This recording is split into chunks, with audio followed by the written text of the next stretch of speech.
दिखाओ भाई जरा कैमरे से।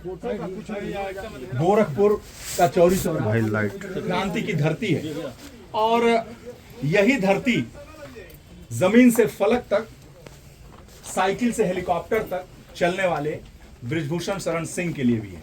ये छोटा सा कमरा, इसमें 4 साल रहे बृजभूषण शरण सिंह और जब उन्हें आत्मज्ञान हुआ अपने गांव में, वहां से चलकर चौरी चौरा पहुंचे अपने मामा के पास जो यहाँ काम करते थे।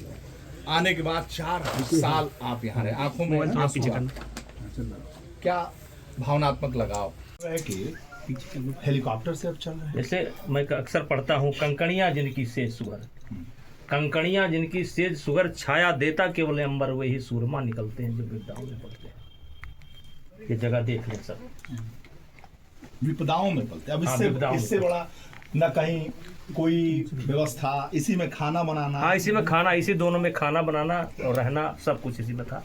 और यहाँ एक गेट लगा हुआ था और पीछे गोदाम था। ये लैट्रिन बाथरूम भीतर नहीं हुआ करता था। हम लोग खेत में जाते थे और तब कुछ अगल बगल कुछ नहीं था। एक कविता बहुत सुनाते हैं, वसुधा का नेता कौन होगा। क्या ये जो वो कविता भी मैंने यहीं सीखी, वो पूरी कविता यहीं सीखी। अशोक एक लड़का था, गुड्डू जायसवाल जानते होंगे पूरा नाम, उसी से मैंने सीखा वसुधा का नेता कौन हुआ। जैसे सच है विपत्ति जब आती है कायर को ही दहलाती है। उसी समय मेरा घर गिराया गया था। कुछ दिन के बाद यहाँ मैं आया, छुट्टी गया था, घर गिरा दिया गया। तो जब परेशान होता था तो वही कविता पढ़ता था दिनकर जी की। जी हाँ, उस कविता को मैंने यहाँ बहुत पाठ किया है।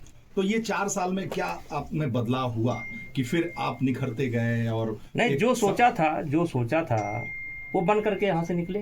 कहाँ और जाते ही कर्म भूमि पर कूद पड़े। सर, मुझे जहाँ तक जानकारी है 8वीं में आप 2 बार फेल हुए। हाँ, तो फिर उसके बाद नकल नहीं किया ना।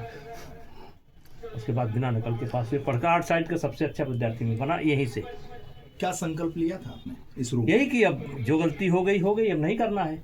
और इसीलिए घर बार छोड़ करके, अपना इलाका जमात छोड़ करके आ गए इस कुटिया में। अब आप सोच सकते हैं कैसे रहे होंगे।